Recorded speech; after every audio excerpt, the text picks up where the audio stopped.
பஞ்சாபில் தமிழக கபடி வீராங்கனைகள் தாக்கப்பட்டதை கண்டித்து செய்தியாளர் சந்திப்பு.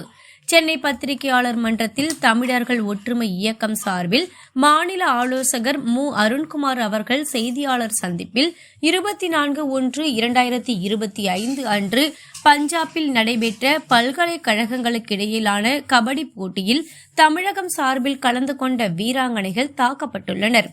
இவர்களை போட்டி நடத்தியவர்களும் நடுவர்களும் தாக்கியதற்கு ஆதாரங்கள் இருக்கிறது. நேர்மையாக விளையாடிய தமிழக விளையாட்டு வீராங்கனைகளை தாக்கியது மிகவும் அதிர்ச்சி அளிக்கக்கூடியதாக அமைந்துள்ளது.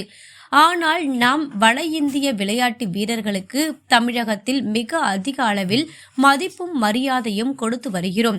ஆனால் இவர்கள் இதுபோல் செய்தது மிகவும் வருத்தம் அளிக்கக்கூடியதாக உள்ளது. இது சம்பந்தமாக தமிழக முதல்வருக்கும் துணை முதல்வருக்கும் உடனடியாக நடவடிக்கை எடுக்க வேண்டும். பாதிக்கப்பட்டவர்களை தனி விமானத்தில் சென்னை அழைத்து வர ஏற்பாடு செய்ய வேண்டும்.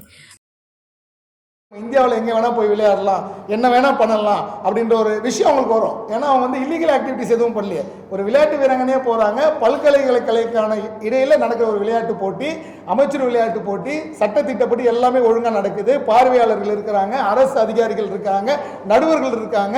அவர்களையும் மீறி அந்த நடுவர்கள் எதிரணி கோச்லாம் சேர்ந்து பெண் பிள்ளைகள்கிட்ட தங்களை வீரத்தை காட்டி அவங்களை அடிச்சா அப்புறம் என்ன அர்த்தம் இருக்குது? அப்போது இதற்கு தமிழக முதல்வர் உடனடியாக எதிர்வினை ஆற்றணும். கண்டிப்பாக அவருடைய எதிர்ப்பை ஆழமாக பதிவு பண்ணோம். இந்த விஷயத்தில் அவர் நிற்கும்போது ஒட்டுமொத்த தமிழகம் அவர் பின்னாடி நிற்கிறோம்.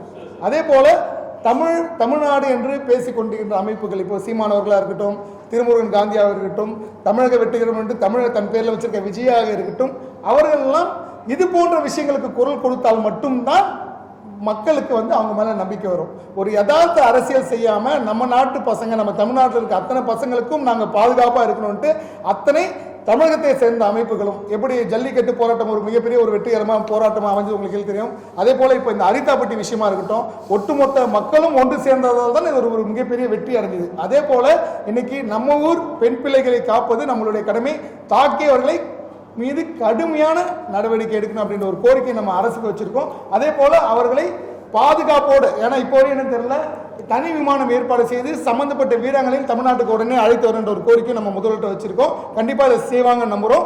ஊடக நண்பர்களும் இதை ஒரு மிகப்பெரிய செய்தியாக, ஏன்னா இன்னைக்கு சில ஊடகங்கள் அவர் ஒரு நிமிட செய்தியாக மட்டும்தான் வந்தது. இதை ஒரு மிகப்பெரிய செய்தியாக, மக்கள்கிட்ட கொண்டு போகிற செய்தியாக, பிரதமர்கிட்ட கொண்டு போகிற செய்தியாக, இன்னைக்கு இந்தியாவில் நாங்களும் ஒரு பங்கு தான், எங்களுடைய வீராங்கனைகளுக்கு பாதுகாப்பு இல்லாத ஒரு விஷயத்தை நீங்கள் உருவாக்குறீங்க, மீண்டும் வட மாநில ஆதிக்கம் தலை தோங்கிறதுக்கு இது போன்ற விஷயங்கள் தான் உதவும். இப்போ நம்ம பார்க்கும்போது அதான் கஷ்டமா இருக்கு. இதுவரை இந்த நடவடிக்கையில் நம்ம அதாவது அடிச்சது அவங்க கைது செய்யப்பட்டு தமிழக பயிற்சியாளர் அப்படின்ற ஒரு செய்தி வருது. அப்போ எப்படி ஒரு அலட்சிய போக்கு இருக்கு. அப்போ இவ்வளோ நேரம் 10:30 மணிக்கு நடந்த சம்பவம் இப்போ சாயங்காலம் 4-4:30 ஆயிடுச்சு. இப்போ வரையும் தமிழகத்தோட விளையாட்டுத்துறை அமைச்சராக இருக்கட்டும், முதல்வராகட்டும் இது குறித்து எதுவுமே பேசலை. அப்போ அவங்கள பேசணும், அவங்க காதுகளுக்கு இது போகணும் அப்படின்றதுக்காக தான் இந்த ஒரு அவசர செய்தியாளர் சந்திப்பு வச்சிருக்கோம். மேலும் பிரதமர் ஒரே நாடு ஒரே மொழி என்று கூறி வரும் நிலையில் இது போன்று நடப்பது எதை குறிக்கிறது என்று புரியவில்லை. விளையாட்டு வீரர்களை ஊக்குவிப்பதுதான் நமக்கு நல்லது. அதை தவிர்த்துவிட்டு இதுபோல் அநாகரிகமாக நடந்து கொண்டால் என்ன ஆகும் என்று கூறினார். உடன் சுரேஷ் இருந்தார்.